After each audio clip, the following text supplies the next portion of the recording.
When we lived on Gateway in the little trailer, it was very exciting. We had to, we had gotten a lot of stuff for the wedding, and so we had to stuff it into that little trailer, and it was very crowded. But nonetheless, those were nice times in the trailer. And we were getting ready for Chance to be born, and it was very exciting. I was realizing the significance of the change in my life from getting married to being single.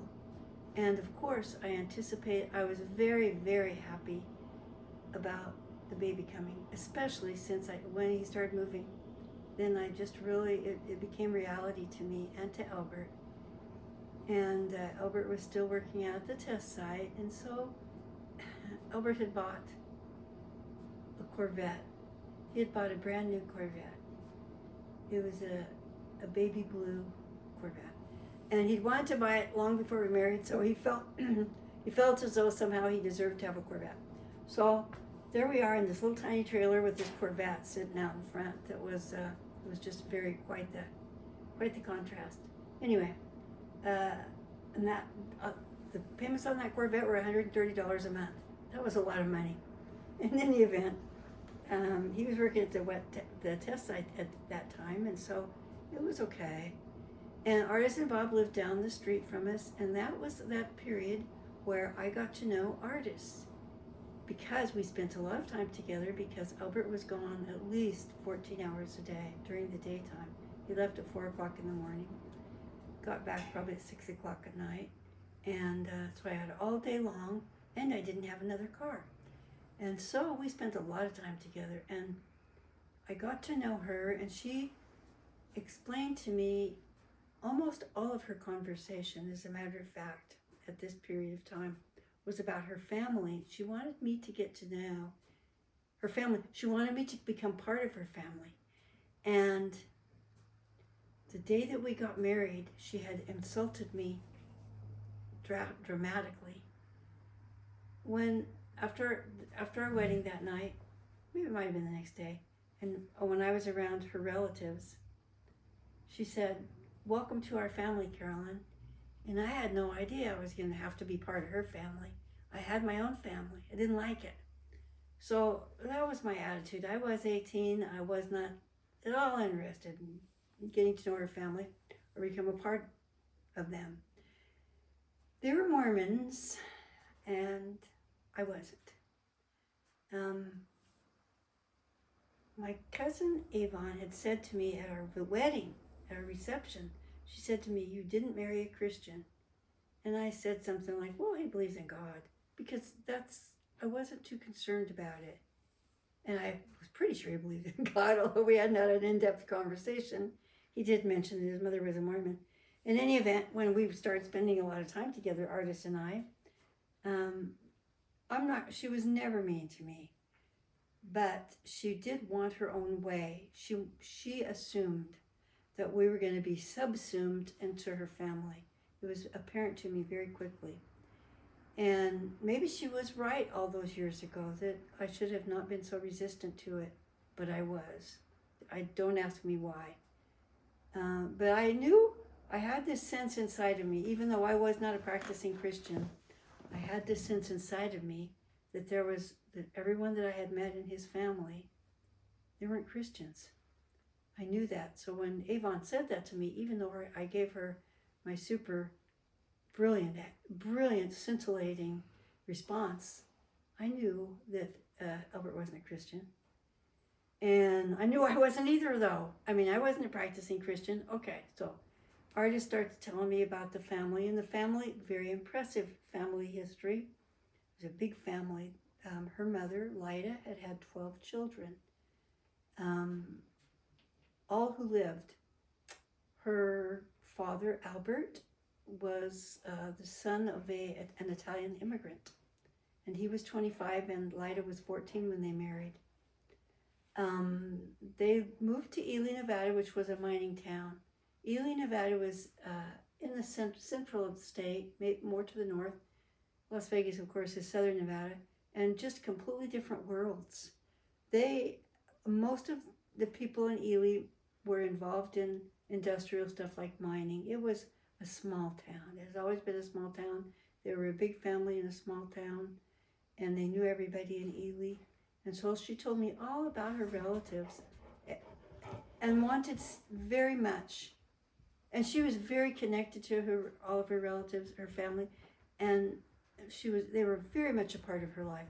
They would come into Las Vegas and they'd stay at her house, and a couple of them lived there.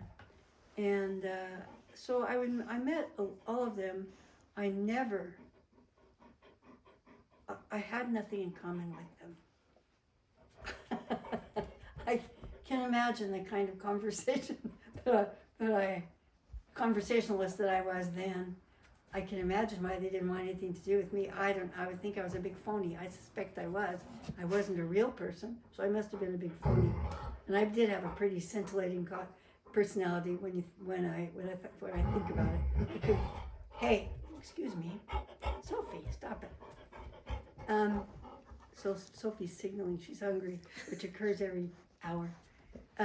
So anyway, she told me that they were not of any religion. However, they all believed that the Mormon Church was the correct church. And none of them went, but they believed that Mormonism was correct. And then she talked to me about the Mormon Church and how great it was. Talked to me about the pioneer women. There were a lot of Mormons in Ely. Talked to me about the pioneer women of old, and Lida's approval and admiration of the pioneer women of the Mormon Church. And then she talked to me about polygamy, and she gave me a book about polygamy. Why did she do that? Polygamy is an ugly, wicked practice. She didn't think so. She thought that was really the mark of the Mormon Church, and maybe I had said something about polygamy, and she gave me the book to maybe give me a different viewpoint, but it didn't. And I was very seared by that book, The Giant Joshua. And after that, I just wouldn't hear anything Mormon. And she knew, after just a few months, she knew that she had to really let go of that idea that I could ever become a Mormon. And also that I could ever become a part of her family. It became apparent to her I was simply not of the type of personality, probably because of my shallowness. I don't know. I don't know what to say about that. I was different. I didn't want to be a part of their family. I wasn't a part of their family. I was very stupid. But we had different ways. And I had a resistance to being subsumed into that family. And we lived right next door. I mean, they were maybe 2 minutes away walking. And so we spent a lot of time together. And Albert was her only child, and she was very, very, very close to him. And he could do no wrong in her eyes. And so it must have been a huge disappointment to her when we got married. And so as I think about that, she could be gracious to me. She did not like me. She thought I was really dumb. I was not I didn't know how to cook. Albert told me, Albert loved milk toast. I guess his mother made milk toast for him when he was a kid. And it was some comfort food. Milk toast, what's that? So one morning he told me he wanted me to make milk toast for him. So I went. So this is what I did. I was bluffing, right? I got out the frying pan, and I got this piece of bread, put it in the pan, and poured milk on it. All the time, he was looking at me. He was going like, he didn't say a word, but he was watching me. He was watching me do that. And I put it in the pan. I don't know what happened, but then he said, you don't make milk toast like that. And I didn't know what to do. I mean, I saw it was there in the pan. It wasn't turning into milk toast. So naturally, I went and laid on the bed and cried. So that's how we were the first 9 months. I was pregnant. I was very sensitive. I was very resistant and stubborn about everything. If Artist told me about the way she did something, I would do it exactly the opposite. I was very stubborn. So I think it was hard for both of them. I think he really wanted me to just fit into that family and be, because he didn't know me that well. I mean, I didn't know him that well. We would go over to mom and dad's once in a while, but we were taking a chance going over there. But Gary was there, so that's where we'd go. A couple of times we'd go over there, and they could be fighting, and he was stunned. Was absolutely stunned about my parents, their behavior and their fights. Uh, it was more like seeing a circus. It was it was funny. One time we weren't there. We were in Seattle when this happened, but this is a legendary fight they had. Gary and Gail were there, and Gary and my dad had gotten Gary to go out, and you don't even know who Gail is. I didn't tell you, did I? But anyway, they were married. My dad had gotten Gary to go out and get drunk with him. They went out and got drunk and spent all their money. They came home, and Mom and Carol were both furious with him, and Mom started yelling and screaming, and Dad he pushed her, I think, or something. He was yelling at her too. Gary was so drunk he couldn't even, he just fell down. Anyway, he was not, anyway, so my mother went and got an axe, and she stood over my dad. My dad fell down by then, and she said to Gail, she said, should I do it? Should I do it? My sister had seen it. My sister was maybe 7 by then. My mom was going to hit my dad with an axe and kill him. So anyway, those kinds of things people take seriously if they don't know better. So Albert was actually stunned at the first times when he saw my dad and mom fighting, but then, he got used to it later. But those were the times before Chance was born. We partied a lot. We went out a lot. Him and Gary went into business together, which was just, they started a business, and the business was A&G Lawn Service, Adams and Gardner. Get it? Okay, so, and they really worked hard, and they bought their equipment, and they worked hard, and they made good money at first, but then they realized that they got into a real bad contract deal with the FHA manager in town. He had given them like this impossible contract to fulfill. Like if they did 30 lawns a day, they'd get paid $5 for every lawn. And they were really excited about it. And incidentally, that manager was his father-in-law, turned out to be Gary's father-in-law. The deal was that they do all these lawns. Well, they couldn't. The houses had been empty for months, some of them, and were so unkempt that they'd have to spend hours on each lawn. And so naturally, they were so inexperienced. Naturally, they just go to a bar and get drunk all day, and they spend their money. Gary learned quite a bit from my dad, as it turned out, and Albert was learning. They'd go to Al's bar down in North Las Vegas. They'd sit there for hours, and then he'd come home, and I'd be crying and screaming like my mother did. I learned a lot from my mother too, so that wasn't good. But other than that, we had Chance, and that was when my world changed. And I think Albert too, because he was adorable. I was scared to death. Went to the hospital. I was 9 months pregnant. Of course, I went to the hospital. They induced him. He weighed 8 pounds and 14 ounces. Beautiful baby. Beautiful, beautiful baby. And all of my relatives came to the hospital to see us. Gary was there in the delivery room with us. And my Uncle Stanley came to see us, and Mom and Dad, of course, and Artis and Bob. A lot of people were there. A lot of people were in the delivery room. Anyway, Chance was born, and he was just such a beautiful little angel. And we took him home, and this strange thing happened to me.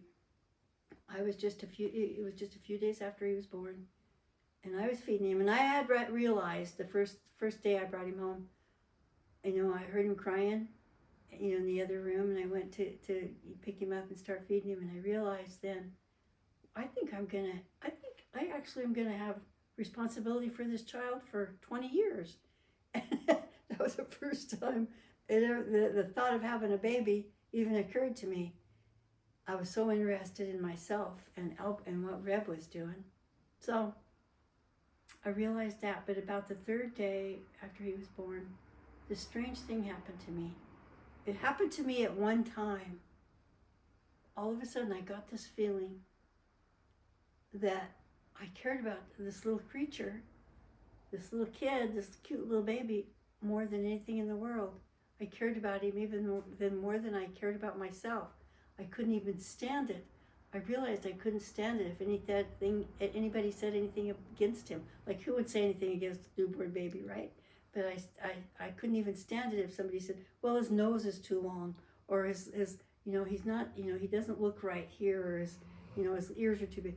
I couldn't stand it because I had this protective instinct that just absolutely fell on me. It was just like the inside of my heart was just coated with paint or something.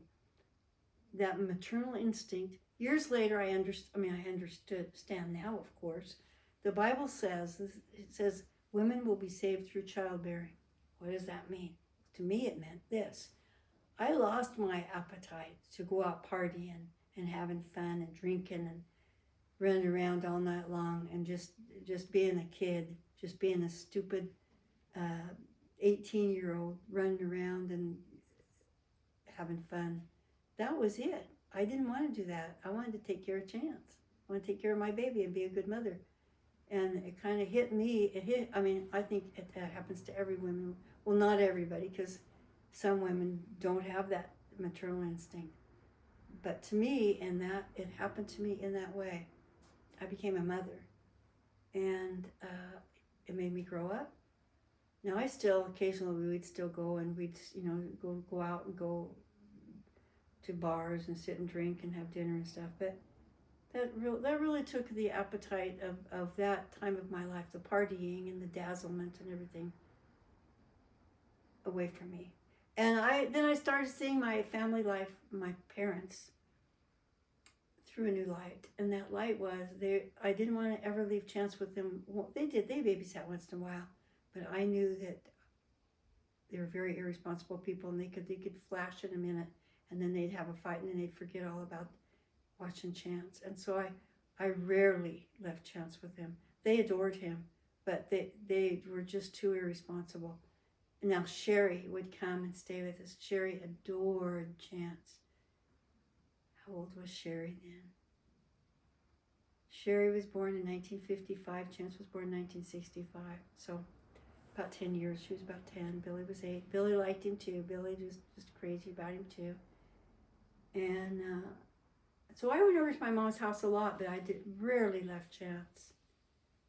But gradually, we kind of walked ourselves out of that kind of just casual, stupid, dumb life that we've been living.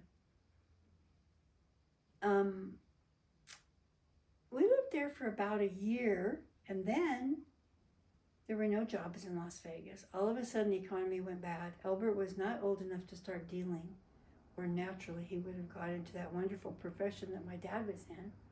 But he was only 20 and he couldn't find a job. He had gone into business with Gary, and at that time he'd let his job go at the wet test site. And after his business, their lawn business failed. Painful times. That was painful times. We should have all seen it coming. And during those times, incidentally, Gary got married. He married Gail. Gail was a very beautiful girl. She had a brother who was a hairdresser, so her hair always looked really beautiful. But anyway, they got married, and we were witnesses for them at a Justice of the Peace wedding. Soon after that, Albert had to start looking for a job, and we were flat broke, didn't have anything. We had our Corvette, we had our trailer, and we didn't have any money. An artist and Bob gave us grocery money, and Mom and Dad sometimes would, and Granny did. So a Boeing recruiter came along. Boeing aircraft had been in Seattle for probably 40 years by that time, and they made aircraft for the government, on government contracts, and they had just gotten a contract for the new supersonic transport, and it was they needed a huge labor force for that. So recruiters were spreading out, going out from Seattle all over the West. They came to the Southwest, they came to Las Vegas. They were signing people up. They'd pay your way up there. They'd give you these good wages. Well, you know what? They signed him on for $2.50 an hour, right? Is that good wages? I don't know. It was a job, though. And it was very exciting for us to think about going to Seattle. Albert had just, he'd started college, but he didn't just hardly had any his classes were art classes.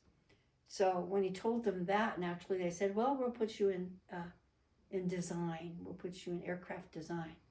Well, that was ridiculous because he didn't have that. He wasn't an engineer at all. In any event, they paid us to go up there. We packed all of our stuff up after he'd been there a year and a half. Well, Chance was about a year and a half old. October of 1966. We said goodbye to our parents. We didn't take our trailer. We left it behind.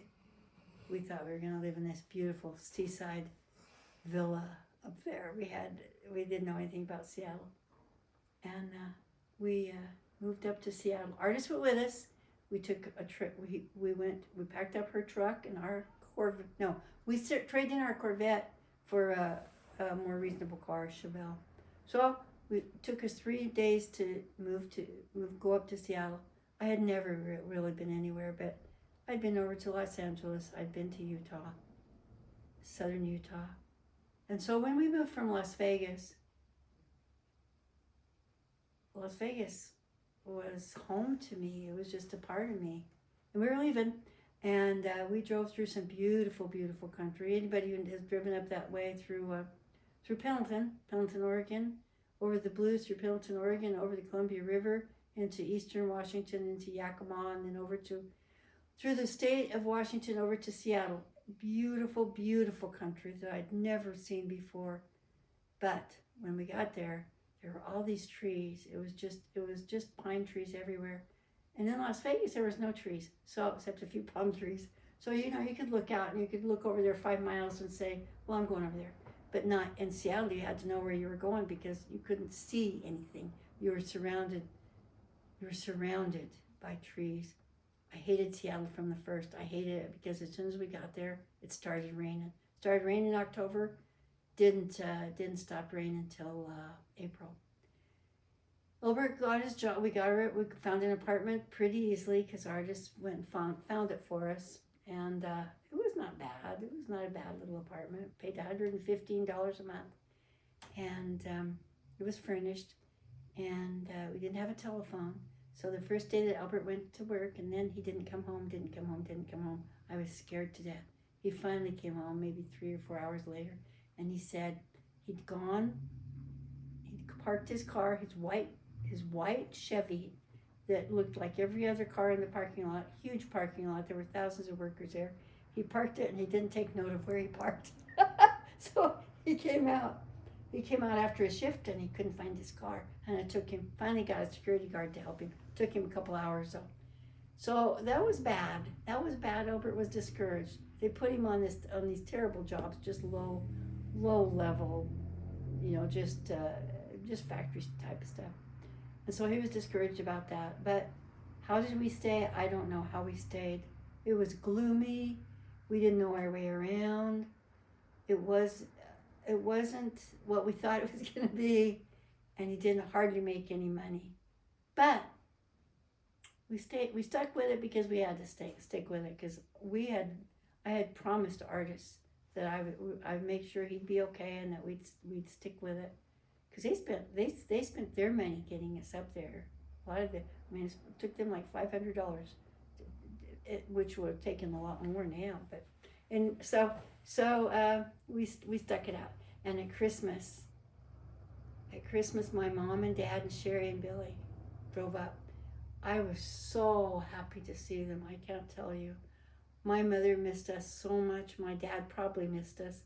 And Sherry and Billy were dying to see Chance. And it was so wonderful to see them. I can't tell you. Years later, I can still remember how I felt when to anticipate their coming when I saw them. I was so homesick and missed them so. They stayed there for a couple weeks and didn't have any fighting. It was rather pleasant. We took them places like the Space Needle. My mother fell in love with Seattle, just loved it. Took them to the Seattle Zoo, which there was never a better one. Loved it, and it was free. And then the day that they drove away, I remember them driving away, and I was waving at them, and Sherry and Billy were looking out the back window and the rainy window, waving goodbye. And boy, did I feel how I miss Las Vegas and how I wanted to go home. And I started having this dream, and I dreamed it as long as I was in Seattle. I had this dream about being home and being standing in where Last Frontier Village was, which was out on the Strip, and being out there in I was just standing out there in the desert on the Strip, really, but there was these old buildings, and the wind was blowing, the dust was blowing, and it was warm and dry, and it was just the smell of the rain on the desert and the smell of the dust in Las Vegas, and I just kept dreaming that dream. So I wanted to go home really, really bad. But he didn't. Albert didn't. He wanted to stick it out. And so we did. And then Gary and Gail came up. They liked it there. But something amazing happened when they were there. They came up and stayed for a few days, and I was unpacking my things, which I hadn't unpacked a lot of our stuff. There were these books there, Ellen G. White books, Seventh-day Adventist books. The Triumph of God's Love was one of them, and Bible Reading for the Home. Where did I get them? I had gotten them, artists had bought them for us. She didn't realize they were Seventh-day Adventists. They just looked religious to her, so she bought them for us. And when we lived back down in Las Vegas. So anyway, they were packed up, we got them out, and Gary was thrilled to see them because, of course, he liked Adventism. He'd been somewhat exposed to it. And so we got those books out and we started reading about the Triumph of God's Love by Ellen White. And then we started talking about God's love. None of us, we were ignorant as little babies about the Bible. So Gary was talking about God's love that night, and he was talking about the passage in the Bible, Ezekiel, that is talking about Satan. And he says, "How art thou fallen from heaven, O Lucifer, son of the morning?" And he said, look, he called him Lucifer, son of the morning. God loved him so much. Well,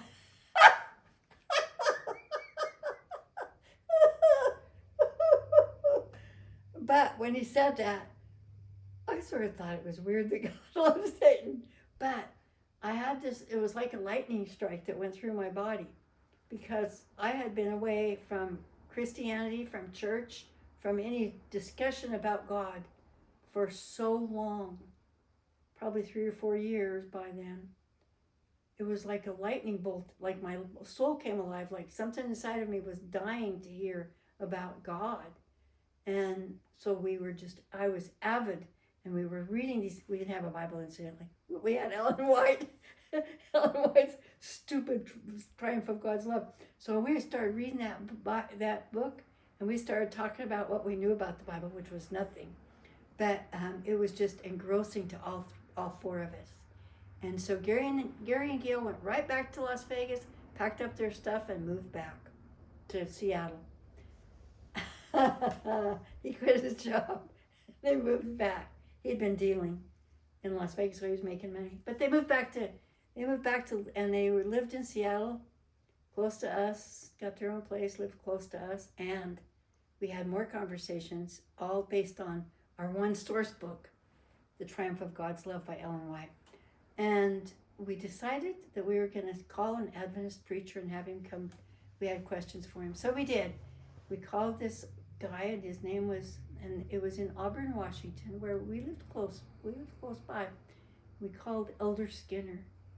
Elder Skinner was about 40 years old, but he seemed ancient to us, and he'd probably never gotten a call like that to come, because there were 4 young people that wanted to talk to him, ask him questions. He came over, he talked to us, and Gary approved greatly, because Gary had been exposed to Adventist material before and beliefs. And so we all just really glommed onto it. We just loved it. I loved it myself. I loved it. Adventism is a cult. Now I know that. But what it does for you, like all cults do, it gives you this sense that you're right with God without being, I didn't know anything about sin then. I didn't know that Jesus Christ died for my sins.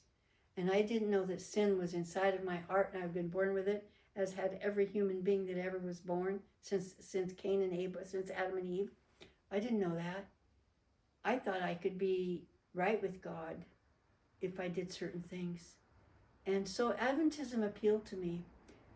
Elder Skinner came over that night, and then very soon, within maybe I'd say 2 weeks, I decided I want to go over and look at his church. We didn't go that far to commit to go to church. So one day, Gail needed me to drive her somewhere. So I drove her over, and then I just had the strongest, I felt like there was a rope around me that was pulling me somewhere. And I had to go find this church, and I found it, the Kent Church. It was an old church by then. It was probably 100 years old. This was in 1966. I stood in front of that church, and I looked at it, and I just had this strong sense, strong draw there. It looked like a place that was just, it looked like a place where God was. So we met with Elder Skinner more and more. Gary got a job at mowing. Oh, Gary didn't work there very long. He didn't like it very much. But he got the job at mowing, and they got their little place. So we decided to go to church. And Albert kind of resisted. But we started going to church. And we went to the Kent Church where Elder Skinner was, and we learned all about Adventism. And of course, they were delighted to have us there as the newest members of their church. So we were baptized very soon afterwards. We got there, we started going there in probably January of 1967, and I was baptized in July of 67. Albert was a holdout for a few months, but Gary and Gail and I got baptized July of 67, and then Albert finally did. He was holding out for some doctrinal issues, probably because he didn't want to stop smoking. But I laugh about doctrinal issues because we didn't know much about doctrine, or we wouldn't have been baptized. But it was a wonderful feeling to know that I was right with God. I did know that sometimes it was a sin to drink coffee. As far as I remember, it was very frowned upon. And it was frowned upon to eat certain things. As Adventists followed the Old Testament food laws. You had to keep the Sabbath. Keeping the Sabbath Saturday meant not, watching TV, not going anywhere, not buying anything. And you had to keep the Sabbath. And those were the things that I felt to be sin. I remember one day when Gary and Gail drove up to the house. It was in the morning, and I was drinking a cup of coffee. I had to have some coffee, so I was drinking coffee. And I almost went and hid it, but they saw it. And Gail made a big deal about it. Gail became very legalistic very fast. So I felt I was a sinner because I drank coffee. And that's pretty much, and their food laws were that you shouldn't eat pork or any ham or anything like that. You really shouldn't eat meat. So we were too poor to eat meat. So we bought the canned, they had canned hydrolyzed vegetable protein, soy protein. It was soy. It was Loma Linda Foods. They had their own, and Worthington Foods. The Seventh-day Adventists had their own food processors, companies, and it was really suggested that you eat this Adventist food and all these recipes, to dress it up. So you were basically vegetarian. You had this canned stuff. It was horrible stuff, but we ate it, and that's when I started my health. I was always healthy. But I'd never felt very good at all. Not good at all when I was an Adventist, which for a good reason, because I ate terrible. When we'd have potlucks, which we would every week, they'd bring these horrible casseroles. So horrible. I remember one time Louise Jensen, this big heavy woman, everybody liked her. She was jovial, but she brought this casserole. She brought this dish she made. She was real proud of it.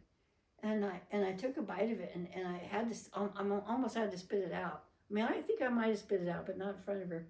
And then I said, "What'd you put in this?" She says, "Well, I thought I could put garlic and peanut butter, and then some other this canned meat." And she said, "It's really good, isn't it?" I mean, that was what we were eating back then. That kind of stuff. Plus Jello. We had a lot of Jello. Real bad diet.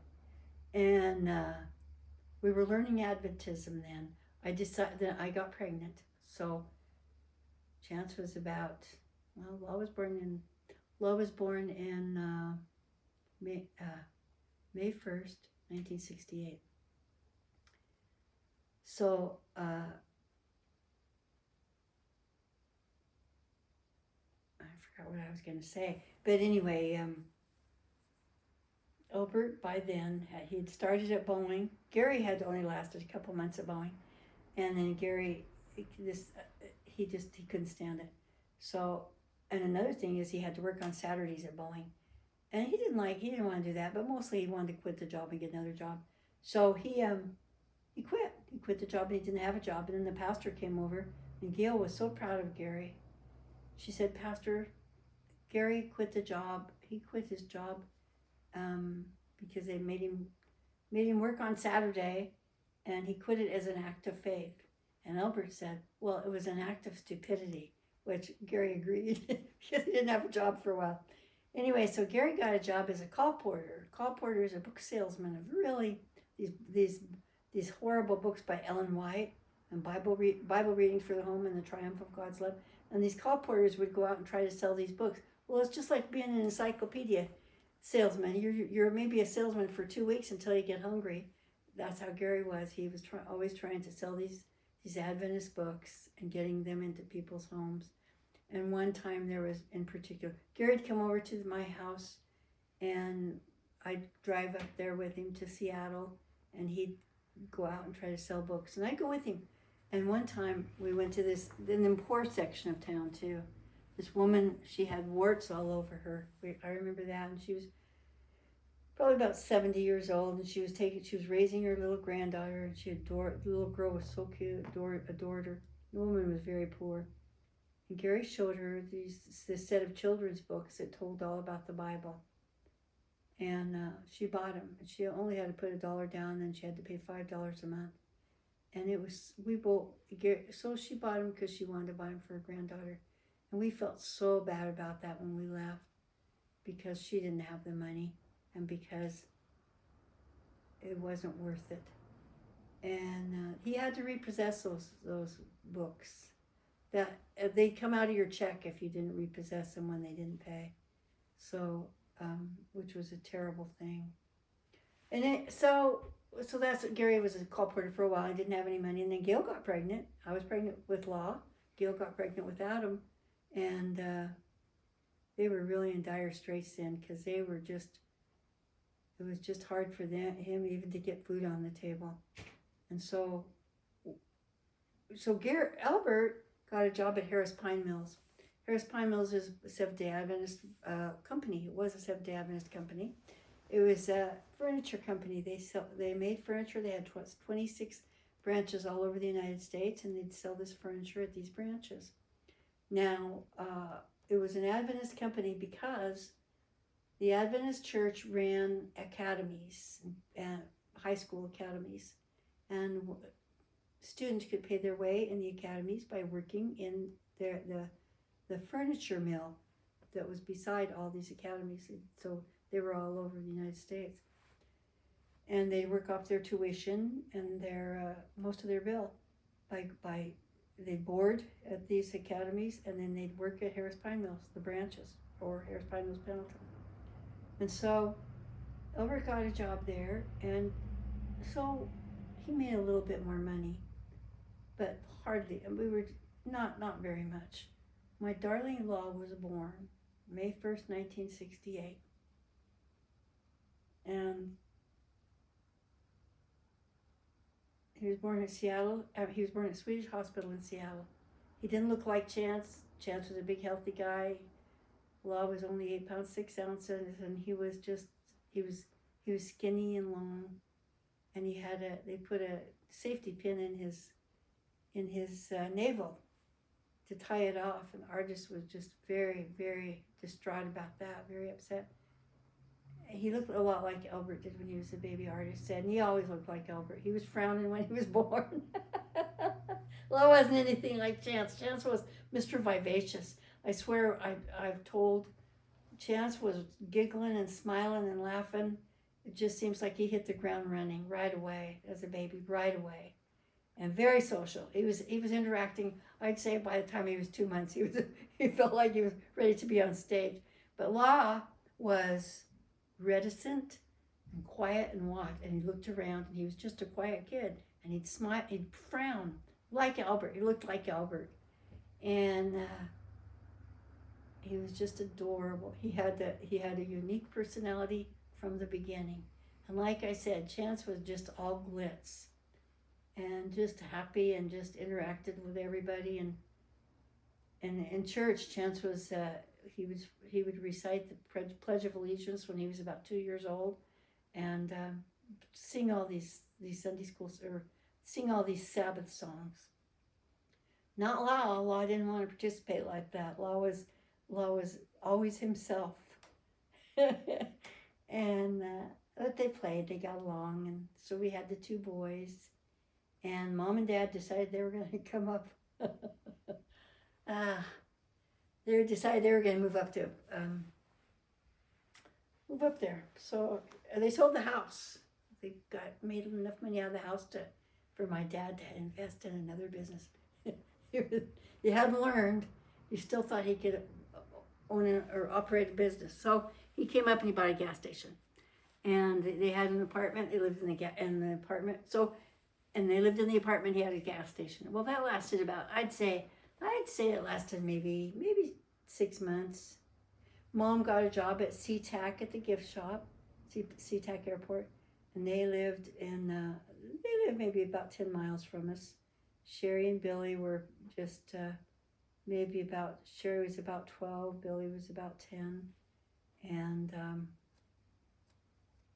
it lasted just about 6 months. And then my dad, then Albert came one day, Rev came home one day, and he said, I heard somebody saying that they're selling out at this gas station. They're selling everything they got at like 10 cents on the dollar.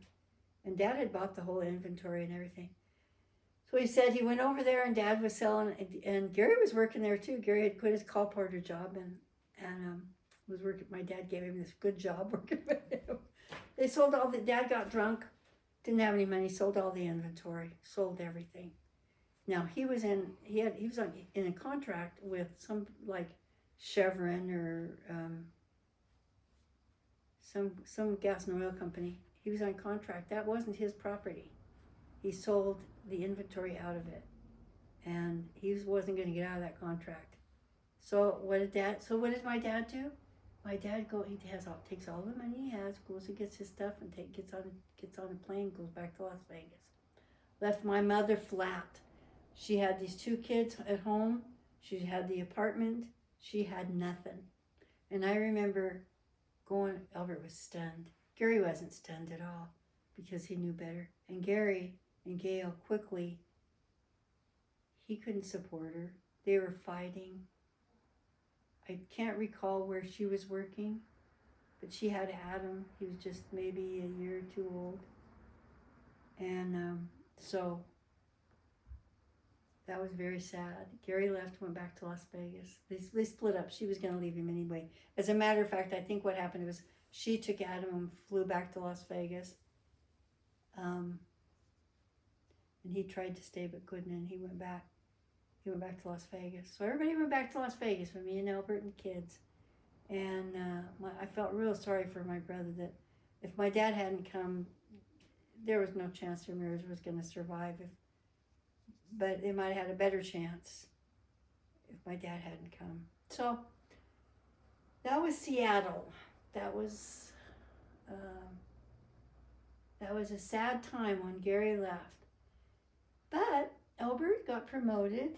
There was a chance for a promotion at Harris Pine Mills, and he was able to. He was promoted to Pendleton, to the headquarters, so he could be he was the illustrator there, the technical illustrator for the parts. So we got this nice job, and it wasn't that it paid much because Adventist companies didn't pay much, and you had to be an Adventist to be in management, but they didn't pay much. You had to be stupid too. So and we lived in actually by then when he was working at Harris Pine Mills, we lived in a tiny little town, a suburb of Seattle, probably maybe 30 minutes from Seattle, and it was Puyallup. It was close to Puyallup. Puyallup was a beautiful place, but it was known for having a concentration camp for Japanese in World War II in Puyallup. In any event, it was a beautiful place where we lived. It was a half acre, and we had traded in our old trailer that Bob and the artist had brought all the way up from Las Vegas. That was the down payment on a big, beautiful new mobile home. So we lived there. We were happy. Albert was working at Harris Pine Mills and doing well. And of course, I missed my family. I missed them very much. And so I'll tell you now what happened when Mom and Dad went back to Las Vegas as far as Bill and Sherry are concerned. Billy and Sherry had a very hard, rough, tumultuous life with Mom and Dad, with all this fighting and drinking. When my dad went back, he couldn't go back to Las Vegas. He had a reputation around Las Vegas, needless to say. And he was getting older, and nobody wanted to hire him. So what did he do? He goes back to Las Vegas, and he looks around. I think he probably got a job somewhere dealing for a little while, and then Mom came back. She went to Granny's house because he had left her. She went to Granny's house, and then he came and made up with her for some reason. I don't know why she made up with him. And poor old Granny was getting too old to even. She was in her 70s. It was just hard for my grandmother to have that liveliness in her life, and that tumultuousness. So my dad heard about that they needed dealers in Greece. They were opening a casino somewhere in Greece, and he decided he'd go with some of his pals, go to Greece, make lots of money, come back, him and Mom, and get a house. That was the story. So Mom couldn't stand living at Granny's house, so she got an apartment, real bad part of town, over by Market Town, which means nothing to anybody, but back then it meant it was a little shopping center right in the middle of Las Vegas, but pretty bad. It was starting to be a pretty bad part of town. She got an apartment there, and Daddy stayed there for a little bit with her before he went to Greece. And one day, he came home from work. He was working somewhere, dealing, and he came home from work, and all of his clothes were out on. They lived in a second-story apartment. All of his clothes were out on the lawn. He realized that he better go. So she was mad at him. She took all of his clothes, threw him out on the lawn. So I picked him up, and that's when he went to Greece. And he was going to go there and make lots of money. And they forgave each other naturally. And he was going to make lots of money, and then come home. Took him a while to get a passport, come to think of it. So anyway, he was gone. Mom was working at Market Town as a checker, grocery checker, and Billy and Sherry started school. Only, Billy wasn't old enough really to get into trouble. Sherry started getting in trouble. Sherry was just that age, 12, 13 years old, that she was just started running around and doing drugs with the kids there, and that was the time of pretty close to the hippie stuff, the hippie movement, the stuff with all the drugs, really hard drugs like LSD, and Sherry started running around with the people she was running around with, started doing drugs like that. So she got into some trouble, although I can't be specific, I don't know. But I remember I was very worried about her then, and Mom was too.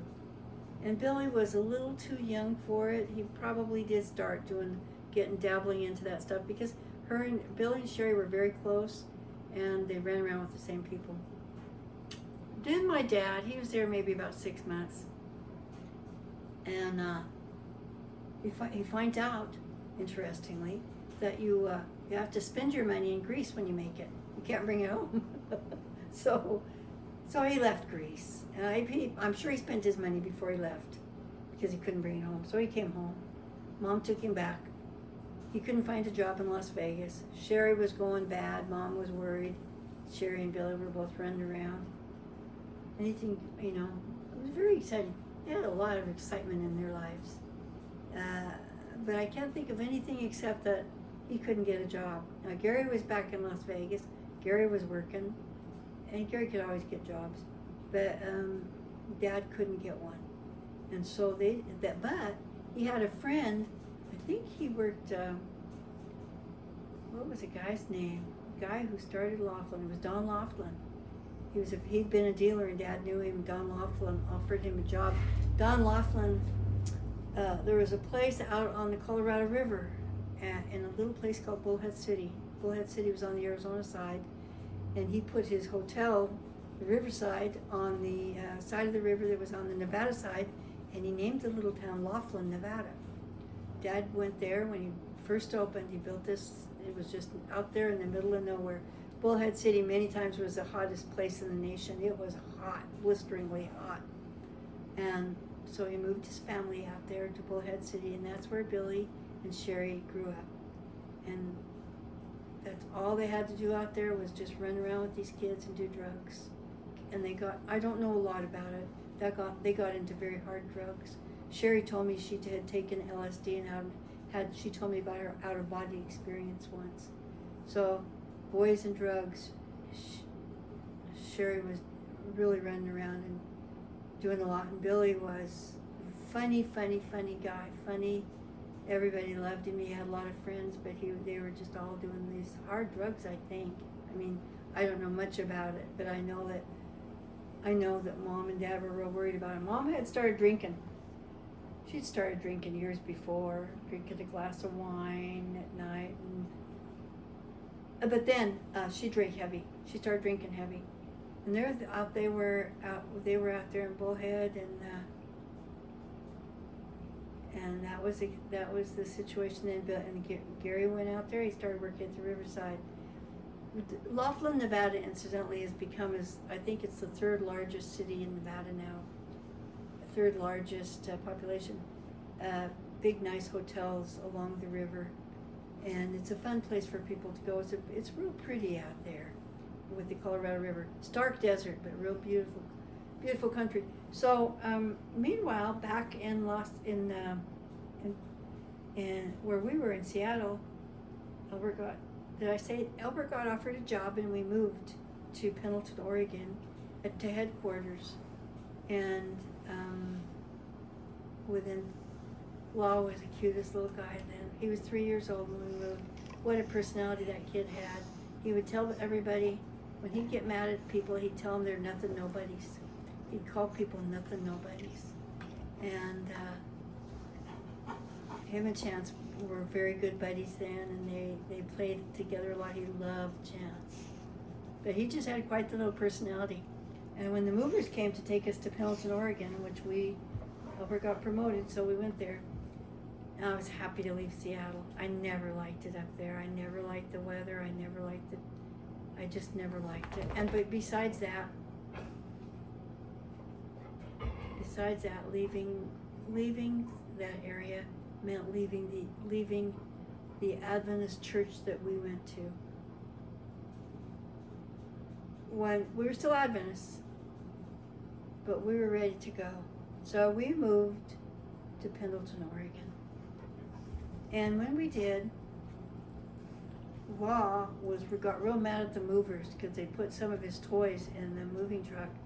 And I remember I walked outside and he was calling to these two movers nothing nobodies. He was furious. He was calling them nothing nobodies. And they were just laughing at him and just made him madder and madder. He was so cute. He was his own little guy, own little person. We moved to Pendleton. Son was born March 2nd, 1971. We had just moved there maybe, I think in February 2nd is when we moved there. So Seddon was born, and we were starting a new life there in Pendleton, and it was very exciting. It was a nice time for all three of the boys. Law was thrilled when Seddon was born because he was his own little personal toy. And he watched over him. He watched over him like a hawk. I mean, he would pinch him I noticed it every time I left the room. Seddon would start crying, and I realized something was wrong finally. So I asked Lani. He said, "Yeah, I don't know why he confessed, but he said, yeah, he liked pinching him because it felt good." So I was 3 years older than Seddon. So yeah, he was a little pistol. That little guy. Gardner was fine playing alone, but my goodness, he had lots of friends. He had a little gang there in the first place we lived, and he was a funny little guy. But anyway, so we lived. Artist and Bob bought a piece of property out in Mackay, and they bought us a piece of property out there. 5 acres. We never did anything with it. We put a mobile home on it, but didn't really put anything in it. It was my stupidity, my ignorance. But we did. We never utilized that property like we should have. And I got a job when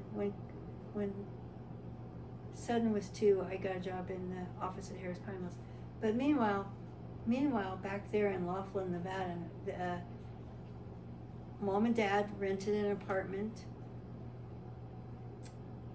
of course, on the other side of the river in Bullhead City. And so Billy and Sherry were just swept up in all this drug culture, and that was hippie time too. All the music, all the hard rock stuff. And when I went down there to visit him. Took the kids, and stayed with Mom and Dad. And Bullhead City, this was 1969. Bullhead City was quite the humming place. Boy, it was like a little Las Vegas, and it was just the open frontier. It was a wild place. Bullhead City was, and people were dying every day. They were dying of drugs. They just have crimes, shooting crimes all the time. I think they brought drugs through Bullhead too, and that contributed to its wild nature.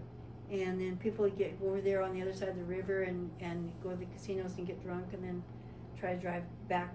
Many people got killed coming over that river, over the bridge. There were lots of floods and stuff in Bullhead. So Bullhead was a pretty hard town. Hard town. Anyway, I went down there and had the kids there. And, Gary was there too, working. And that was a hard time for them. But my father, then I went back to we stayed down there for about 5 or 6 weeks with me and the kids, and then of course we went back to Pendleton, and I knew it was a bad place. I knew it. There was just death there. It was just death. It had a bad vibe. It was dangerous there, and Mom was really drinking heavily, and Dad was getting older. And he was working there at the casino at the Riverside, and there was a drunk guy came in once, and he was a regular customer. I think he was a regular customer there. Anyway, he was drunk, and the security guard went to get the guy thrown out, and the guy started fighting, and my dad went over to help him get the guy, pull the guy out, and the guy hit my dad in the eye and put his eye out. And so my dad couldn't work without his eye. I mean, he obviously had his eye, but he couldn't see. And that was an industrial injury, and he got a settlement for it.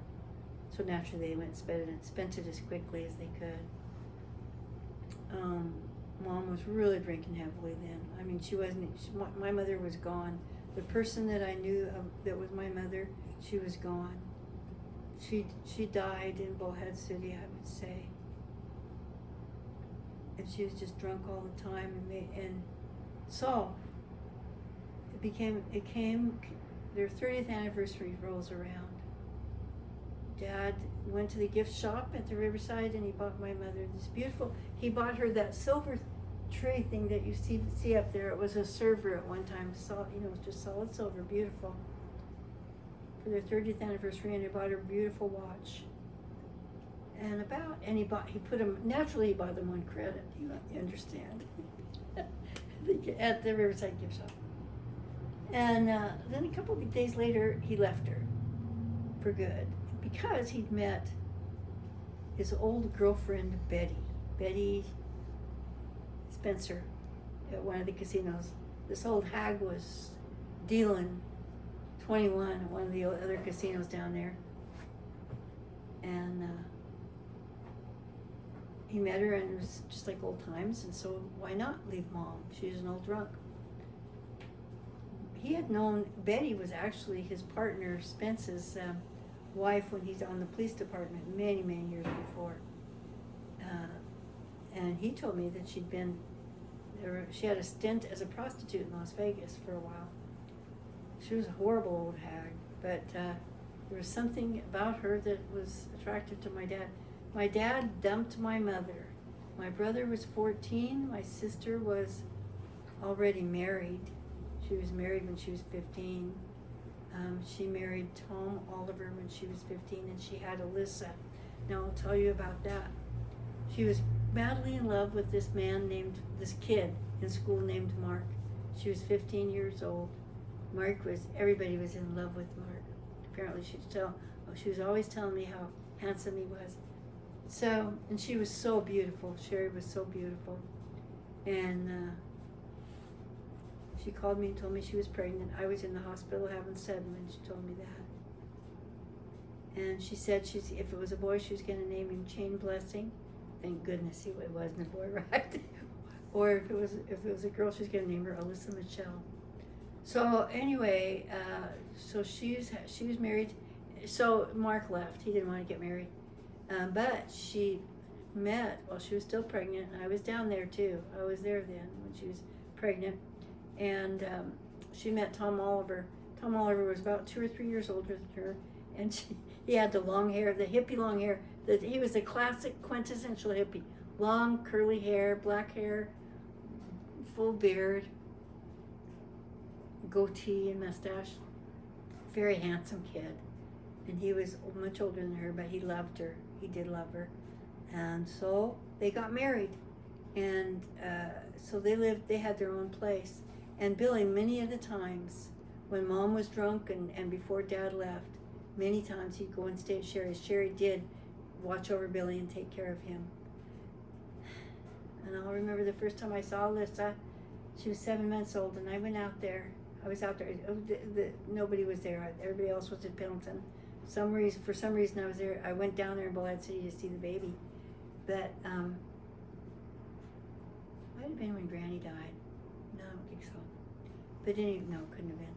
Anyway, I went down there to see Alyssa, and she was such a cute little baby. She was a little blonde, beautiful little angel. Beautiful little kid. Sherry didn't keep a diaper on her because she thought it was just a waste of time. She'd just pee on it anyway. So I remember that. She was walking around there, didn't have a diaper. But Sherry was a good mother and a good housekeeper and loved her husband. She was also very, very beautiful and very young. And but Billy would, a lot of times he'd stay at Sherry's because he was just running around. So Dad left Mom. Mom didn't have nothing. She didn't have any money. She was she couldn't even get herself together. It crushed my mother. It ended my mother's life. It just ruined her. And she could not take care of the house. She couldn't take care of the Billy. And so they moved into Las Vegas to Granny's house. Granny was still there. It was not long before Granny died, but they moved into Las Vegas. And Billy was just left to go to run around on the streets there, and he did run around on the streets there, and he got into some really rough stuff there. And one night Gary was at wherever Gary was, he was on Fremont, dealing on Fremont, and he looked out the window and he saw Billy with these very rough people, and he went out and he got him, and he said where he's staying. Billy wasn't staying anywhere, and so he sent him to Pendleton, to us, and so Billy came up to Pendleton. Now you've heard said and say probably, when Billy came up to Pendleton, he was maybe about 14 or 15, and the boys were, I would say this was probably, let me think about this. This might have been 72, 73. Later than that, maybe 75. No, 74. In any event, when Billy came, Chance and Law, and Seddon was still pretty tiny. Chance and Law were absolutely dazzled by Billy, and they just adored him, and they like Seddon has said, he was pure adrenaline to them. And so I thought, well, why? I was working at Harris Pine Mills. I thought, well, I'll just let him babysit the kids. So woo, did they have a party? And as long as he was there, he took care of them. And I came home one time. This is a little taste of what was going on at the house. I came home one time, and one of them was all wrapped up in sheets. I forgot who that was. It might have been Seddon, but I think it was Law. Wrapped up in sheets, and there were darts sticking. And Billy had the bright idea that they'd take darts, put needles on the end of them, and then shoot them. They had dart guns, and they'd shoot them at somebody. You just pad up, and then everybody shoot you. So that's what they were doing when I got home. So that wasn't good. But they had a lot of fun. And they just adored Billy. Soon Mom came up. Mom had nothing down there, and soon Mom came up, and she moved up there to Pendleton then. Got worse into drinking, of course. Couldn't believe my dad would leave her. Couldn't after all those years. After all those years, she could not believe that my father left her. My father married Betty, and they went off to New Jersey to go to work in the casinos there. And let's see, what else was I going to say about that period? Yeah, so Albert and I were working, and Garrett and Billy had moved there. Mom moved there. Sherry and Tom moved up there. Nobody was left back in Las Vegas but Garrett. So that's why Alyssa was raised there. I don't think she even remembers Las Vegas. Sherry did, after her and Tom split up, she did go briefly back to Las Vegas to find Dad. Dad and Betty had gone there after New Jersey, and Dad had a job there, and so Sherry went and stayed with him for a bit, but that didn't work out. Betty hated Sherry, she said. But again, I think Gary saw that it didn't work out, and he helped them to get home. All right, my dad. What a life he lived. My father was not a stupid man. He was a funny, smart man. His family adored him to the end. But he was an alcoholic, and he was a smoker, and that's what got him. He started having heart problems when he was 47 years old. Didn't stop him though. He kept smoking. He smoked at least 2 packs of Lucky Strikes, unfiltered cigarettes every day. And he drank an awful lot of beer, and of course he'd drink hard liquor when he felt like it. So I didn't want him around my children. I wish very, very much that I had realized how much I loved my dad. I loved my dad.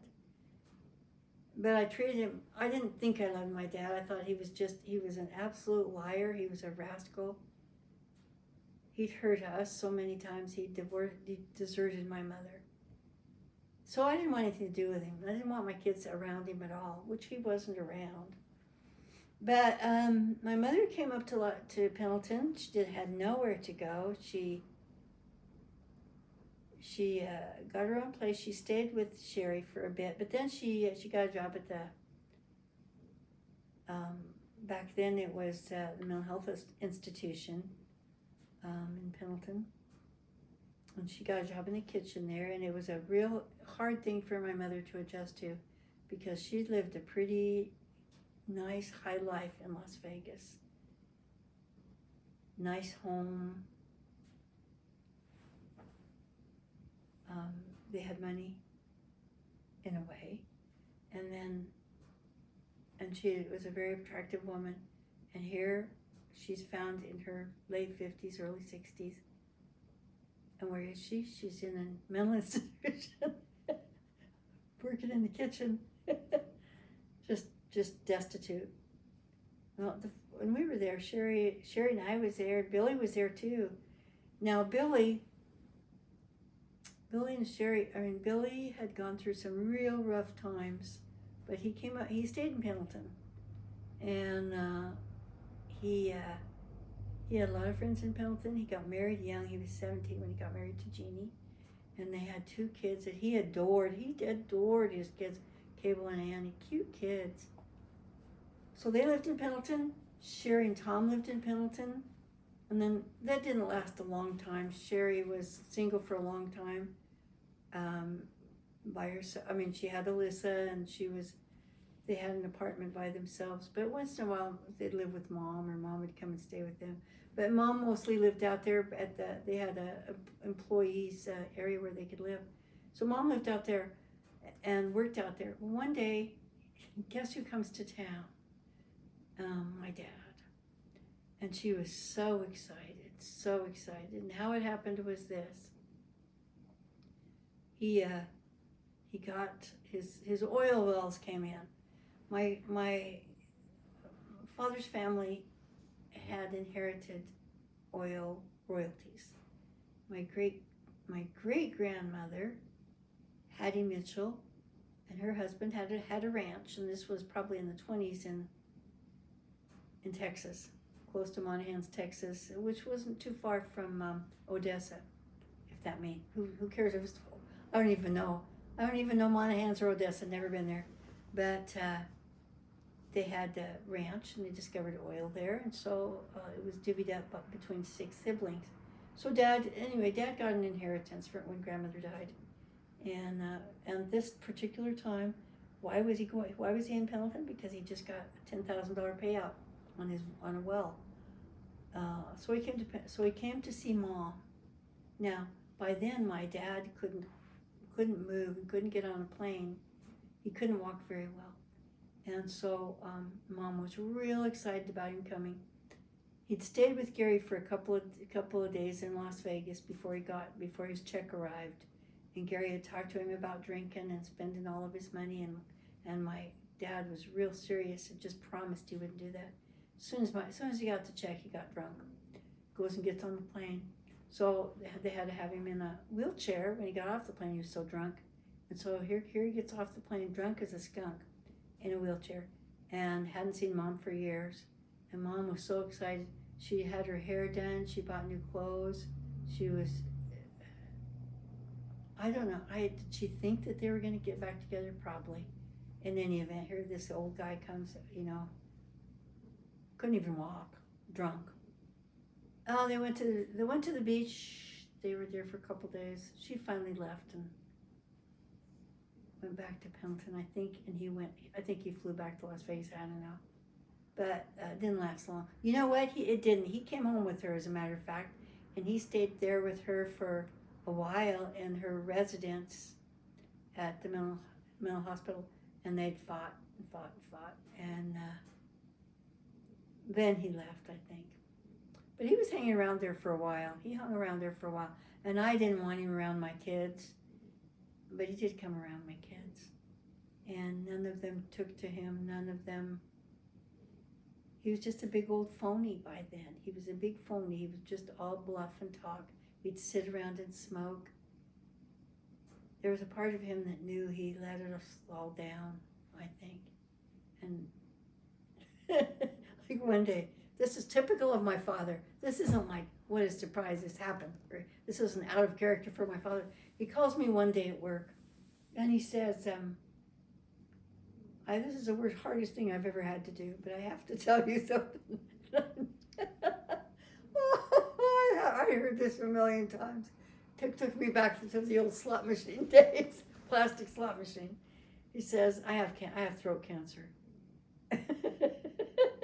So I said, I had a good job then. I was a credit manager. I was dang busy there at Harris Pine Mills. Dang busy. So my dad calls me up and says this. And I said, well, how do you know? He says, well, I went to the doctor and took a swab of my throat. So, and I don't know, I just said, this is getting old or something like that. I was never disrespectful to him, to his face. I tried not to be, but this time I think I was just about, came as close as I ever could to just saying, I just don't believe you. And so I hung up, and then Billy called me and he said, and Billy was laughing like I and Ina. We both laughed over that because we'd heard that so many times. I forgot to tell you about the time in Las Vegas. My dad lost his job at the Thunderbird years before. He had a good job there, but he worked there for maybe 3 years, made good money, had a good job. This is when we all lived in Las Vegas. Albert and I were married though. So my dad didn't come home for a few days. So then he calls my mother and he said, Eleanor, I'm staying at the Thunderbird and I'm going to stay here until I die because the doctor told me I'm going to die anytime now. And so then, right after he called her, she believed him too. And then right after he called her, Aunt Velma came over, and Velma, it was Jean's wife, and Aunt Velma said, what did Bill say? And Mom told her. Mom was real upset that he was going to die. She always believed him. She always believed him. And Velma started laughing when she heard it. So she said, I'm going to go down there. So she goes to the Thunderbird, and they ask, and she's asked where Dad was. And they said, well, he's up in the suite. We let him go in the suite. He told us, he's dying, don't you? He only has a few days left. So we put him up in our best suite. So they do, Dad. He'd worked there for 2 years. How could they possibly fall for that? But they did. And him and Jean were up there just having a wonderful time. The beer bottles all over the place. They were drunk as skunks. And so Velma got Jean out of there. And anyway, pretty soon they figured out that Dad wasn't dying, and they kicked him out. And of course, he lost his job. And so that's about the time he went down to Bullhead too. Maybe it was right. No, it was before he went to Greece. I don't know. Anyway, that was Bill Adams. That was Bill Adams. So where was I? Oh yeah, so when he called me and told me years later that he had throat cancer, he was dying. And Billy and I both knew there was no cause for alarm. When I was working at the Riviera, when I was 16, one time the waitress came in and said, your dad wanted me to give you a message. He had to leave, and he told you to come right to the hospital because your grandmother's dying. So I knew my grandmother wasn't dying. I just she was at the house. I knew she was okay. But I knew he just wanted to get off and leave. He'd leave his shift, so that was his big cover story. So I went home. I mean, I didn't go home right then after my shift. I went home and there was grandmother to greet me there. And so my dad, that was a wonderful ploy my dad used. Everybody was dying. His brother died once. But his brother died about 3 times, Uncle Stanley. But anyway, so by the time that my dad, at this late date when he was older, and we were in Pendleton, and I had 3 kids, and we were trying, working to, working towards goals, and we didn't, we weren't able to we weren't playing his game anymore. It was old. It was just old. And I'm sorry that I wasn't respectful to him. I regret that. And that's one of the last times I saw him. But that was my dad, and all of his life he'd done it. And so, but when he spent all of his oil money, he always did. And so he went back with Betty. Betty took him back, and they went back. Last that I heard that they went down to Florida. There was one occasion I should probably mention, and this is, Dad did bring Betty to Pendleton once. Might have been about 5 years after he left Mom and Billy. Everybody was living in Pendleton, and we were living our own lives. My dad brings Betty to Pendleton. I think they went to Billy and Jeannie's house. And they called us and invited us, me and Albert and the kids over. And I think Sherry was there too. Sherry and Liz was probably there. And Betty was there, and my dad. And I realized that we were there because he was trying to show Betty that he actually had a family, or he was just using us as props again. Because he introduced us. She was just an old hag by then, whiskey voiced, just a hard old hag, all this red ratted hair. And he said, I've known Betty for a long time. We snuck out and we were sneaking around meeting each other when you guys were little tiny kids, meaning when he was a policeman by then. He said, we've always been off and on for years. And they laughed. And so I didn't stay long. I didn't stay long. And so I saw him after that, but that really, to me, I closed the door on any feelings I had for my father when I saw what an untrustworthy, unprincipled human being he was. I went in my life from absolutely adoring that man to I just despised him. Had no respect for him. Despise is too strong a word. I just didn't have any feelings for him at all. Just didn't respect him at all. And it was pretty sad. Sherry did, of course, and Mom did, but I didn't. So that was about the only time that I can remember that I interacted with my father where I really had an impression of him. That really sealed the deal for me. It was around 1978. Mom, as usual, she hadn't seen him for a long time. We knew he was in Reno. He was going to meet us in Reno because he was staying with my aunt and uncle there. Him and Betty had split up for one of their many split ups. He was there in Reno and staying with my Aunt Avon and Uncle Dick. They never lost faith in him. They never did. And they were trying to rehabilitate him. So he was there staying with them in Sacramento. But he said he'd drive over to Reno and meet Mom and I. I was 30 years old, so that was 1976. So Mom and I drove down there. She was really excited to see him. Don't ask me why. I wasn't really. So we got down there. We drove down there, beautiful trip. We walked into the casino. It was morning. There was hardly anybody in the casino. Now, my dad had been with Betty for some time, and they were separated. During that time, I knew that Betty was always having she was always having a facial not facial reconstruction, but a lot of plastic surgery and stuff back then, in the 70s. And you could get it for free in the VA. They were both veterans. So my dad had he had something done with his face, and tightening with his face, however they did it, and I think they just pulled it back, and then they done it with his stomach, with his upper stomach. They did something, removed fat or something. So anyway, when I went into we were meeting him in the casino. Very few people in the casino. There was this guy sitting at the end of the bar, like Dad said he'd be sitting waiting for us at the end of the bar. I looked at the guy. He beckoned to me. I thought, that's not my dad. I started looking elsewhere, all around the casino. And Mom didn't recognize him, and I didn't recognize him. And finally, my mother said, that's him. We did not recognize him because of this this reconstructive work that he had done on him, plastic surgery at the time. So that was one of the last times. I think the episode with Betty, I think he brought Betty over before that. But that, come to think of it, that might have been the last time I saw him. This is a strange thing. When I was a kid,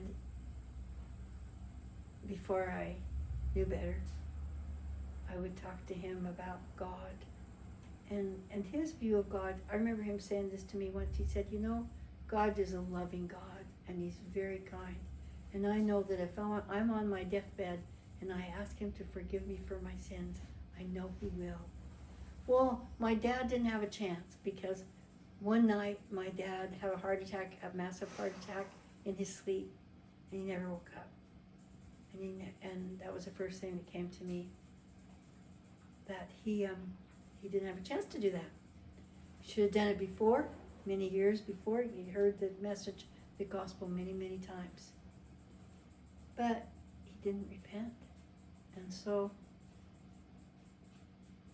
he died without repenting. He died. He did not know God, and he did not know Jesus Christ. His family, he had family that did. He had family that were devoted Christians. And I don't know that I was not a Christian then, but I knew my dad died without salvation. And so that was very sad. I went to tell Sherry and Mom, who adored him. Through it all, Sherry adored my father. And she knew all about his antics. She'd seen his antics. My mother certainly knew. They were heartbroken. Absolutely heartbroken. Betty had called Gary. Gary was still in Las Vegas. Betty had called Gary to tell him that his dad was dead. Gary was in Bullhead City then.